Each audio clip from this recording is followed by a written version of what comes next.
Hi, friends. Hello. How's everyone doing? Hope everyone's having a good day. And welcome back to Dubster Dive.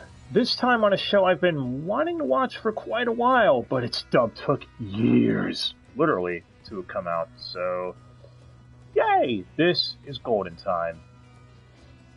And my relationship with this show is very, very complicated. On one hand, there are aspects about it I love, and on the other, there's stuff about it that irks me. But let's begin. First, history lesson.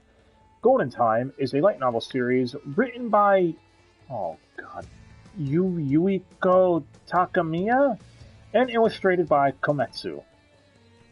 It started in September 2010 and ran until 2013 and has 11 volumes. And in 2013, we then have J.C. Staff, known for doing shows such as Don Machi, The Original Orphan, and, they did One Punch Man Season 2. Brilliant! Regardless, the anime got a 24-episode run and ran from 2013 to 2014. Fall specifically 2013 and ended in spring 2014. Regardless, before we get into the anime itself, I should mention that JC Staff also worked on Yuiko's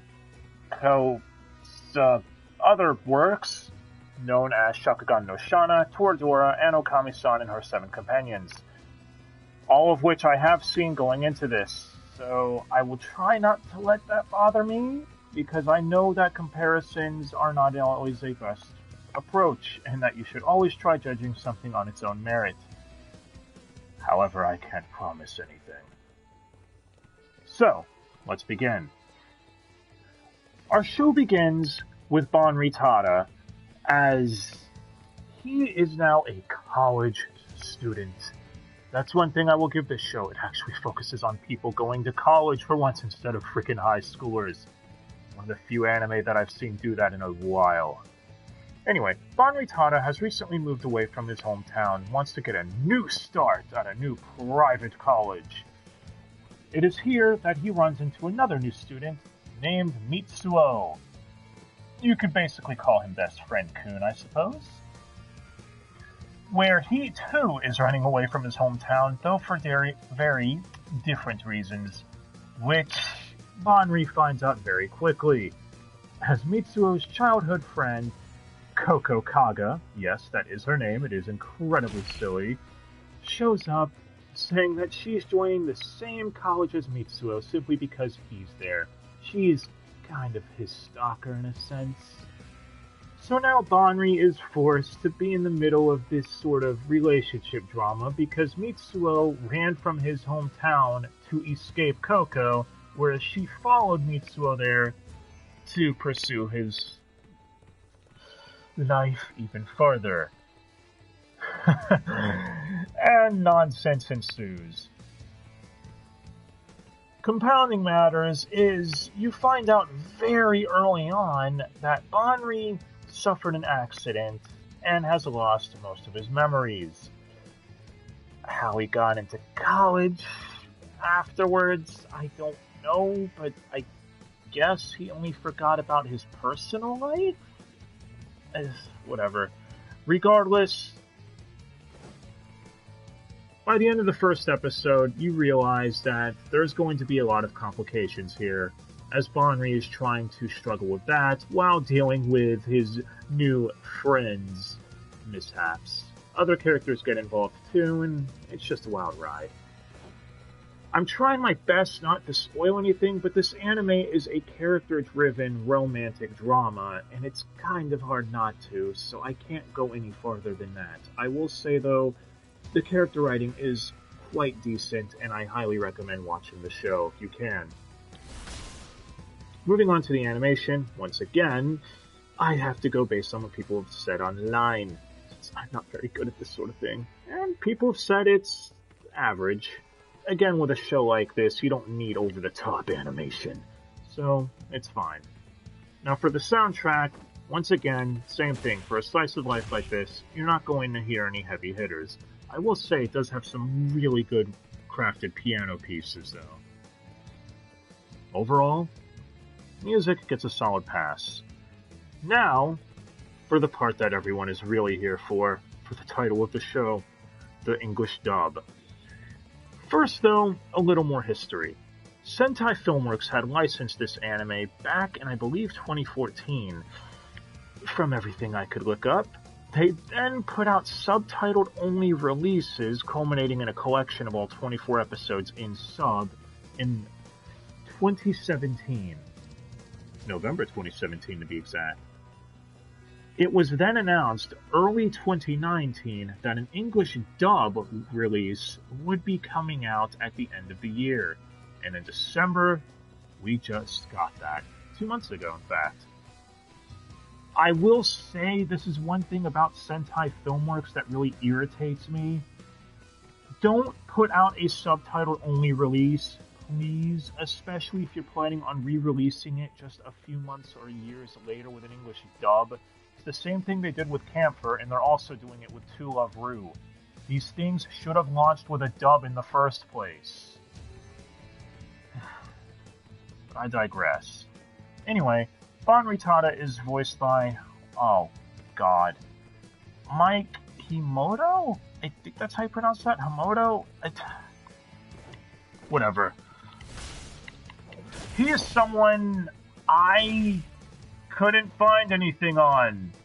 Again, that's probably my fault. I tried, but every time I tried looking him up, I kept getting other VAs with the name Mike instead of him. And it's really frustrating, because he gave a pretty good performance. I gotta say, as Pro Tycoon, he did a good job. We then go to who I believe is the MVP of the English dub, Coco's VA, Christina Kelly, who most of you might know as Mine from Akame ga Kill, aka Best Girl from that series, or Loki from Is It Wrong to Try to Pick Up Girls in a Dungeon. And again, I stick by what I said. MVP of the dub, hands down. She is able to do this role perfectly with everything she is given. From the more serious moments, sorry about that, to the more comedic over-the-top moments. There are several scenes where she gets in arguments with other characters, and you can hear the emotion in her voice. She carries every scene she's in. But let's move on to the others. We then have Mitsuo, Best Friend Kun, voiced by Adam Gibbs, who most of you might know as Pro Tycoon from Parasite to Maxim. Again, great VA as always. We've also covered him before here, because he's Iki from Saint Seiya. And he's a genuinely good VA. Rounding out the main characters, we have Caitlin French voicing Oka. Caitlin French, if that is how you pronounce that, is the voice of Shiro from No Game No Life, aka the most popular lolly in the last decade. Last of our main characters, we have Linda. Yeah, that is a very American name across a Japanese name cast, but okay. Voiced by Melissa Milano? Regardless, someone who doesn't appear to be in very much either. She was in When Supernatural Battles Became Commonplace, Gotcha Man, and Seven Seeds. When I say Gotcha Man, I mean the newest season that Sentai had dubbed. Either way, she gave a stellar performance as well. I will say this dub, for the most part, was pretty good. I didn't really have any complaints. It's just that Christina Kelly is, in my personal opinion, on a level all her own here. Nothing expresses that more than in this show, and I stick by that. But now that we're done talking about the dub, before we get into spoilers, I will give my rank. I give this show a B-. Again, like I said, I have misgivings with it. Sometimes the drama can be over the top, as comments have said online. But regardless, I feel a lot of the character interactions are genuine and could be somewhat believable. But we're moving into spoiler territory now, so Let's get this over with. Okay. Where to even begin? Okay. So, as mentioned before, Linda is someone who shows up within the first episode or so and helps Bonri out of a situation. Apparently, she knew Bonri from high school, and Bonri doesn't remember her because of his amnesia. Fair enough. Again, fine. This is where the show's biggest problem comes from, though, in the future. People who have seen this show know exactly what I am talking about. You find out later on that Bonri's past self, with all of his memories, is a ghost living inside his head. What? I'm not joking either. This isn't like some sort of metaphor. They actually play this up and introduce some form of supernatural elements. There is a scene where Bonri's past self is angry that his present self without memories does not have romantic interest in Linda, so he places a curse on his present self. The curse, mind you, that nearly causes him and everyone else to get in a car accident, killing them. Again, what the fuck? What is this show even trying to go for? If they had dropped this, the show would actually be a lot better.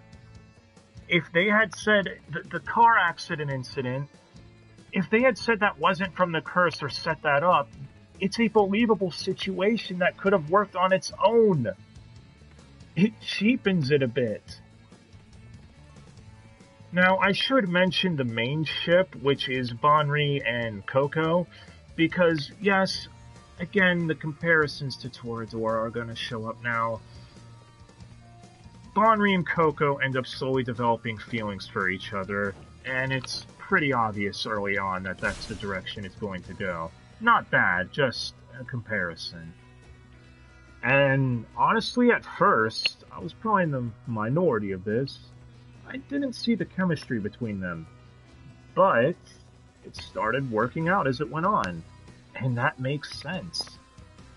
A relationship you're not going to have with someone is going to immediately blossom with perfect chemistry right out of the gate. It's going to take time to build on that, and this show handled it perfectly.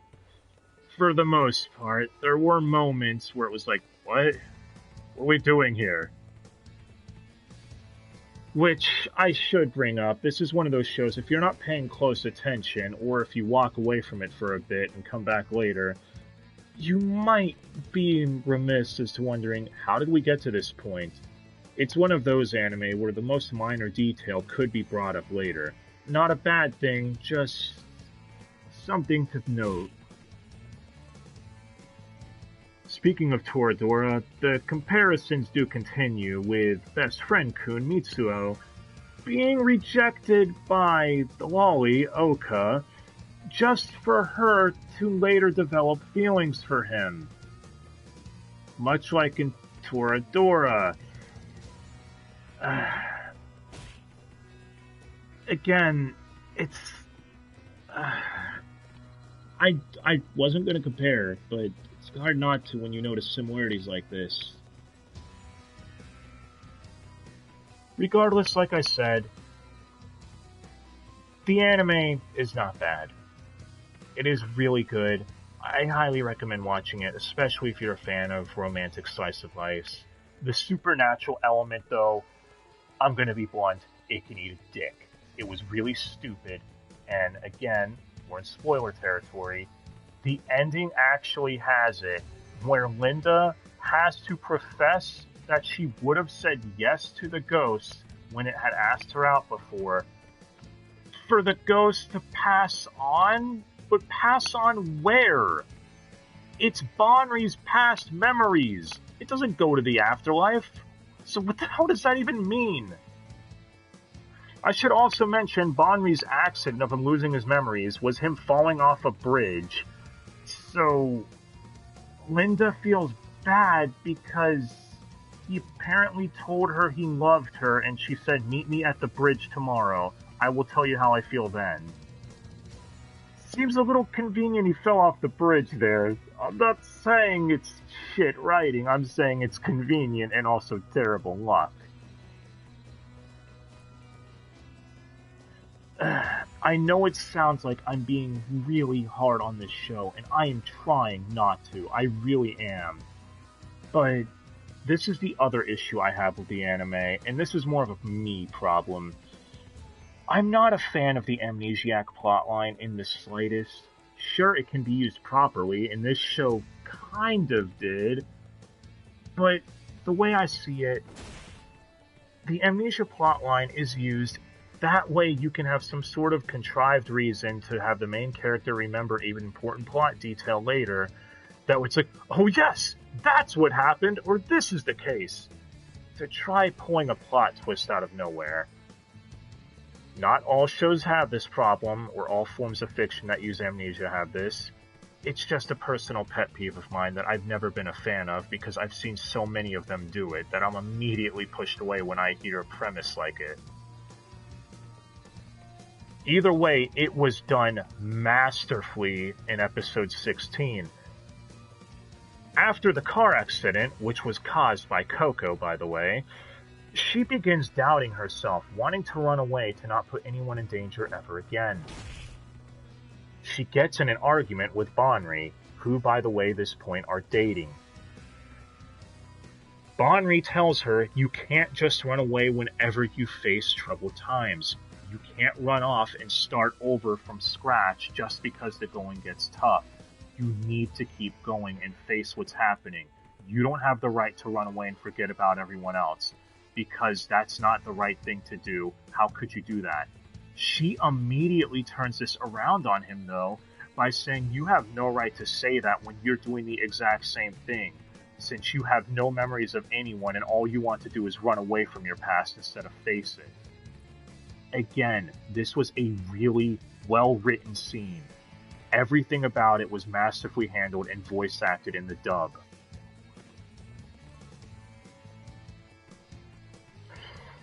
It's just like I said, the ending was a little rushed, with that whole ghost bullshit being handled and everything else.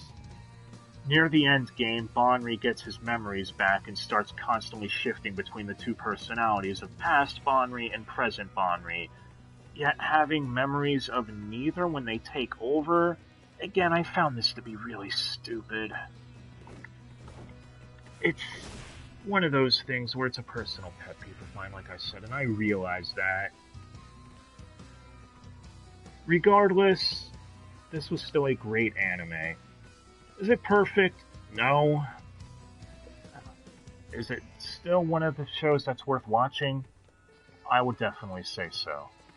If you've already seen this anime and want something similar, well, watch her other works. Toradora, Shauna. Both are amazing shows in their own right. But like I said, I give this show a B-. I believe it condensed all 11 light novels into 24 episodes, which if that's the case, that is impressive, and I have to give props. Because it wasn't an incoherent mess like most shows would have been if they did that. Anyway, hope you all enjoyed. Let me know what you thought of Golden Time in the comments. And I know this show is a beloved classic, so if I seemed like I was coming across as overly critical, I do apologize. Again, I really did enjoy this show, and we all know that Coco Kaga is best girl. Fight me. Anyway, thank you all so much for watching. Hope you all have a great day. If you have any suggestions for anime to watch, let me know. Till next time, guys. I'll see you then. Thanks again for watching.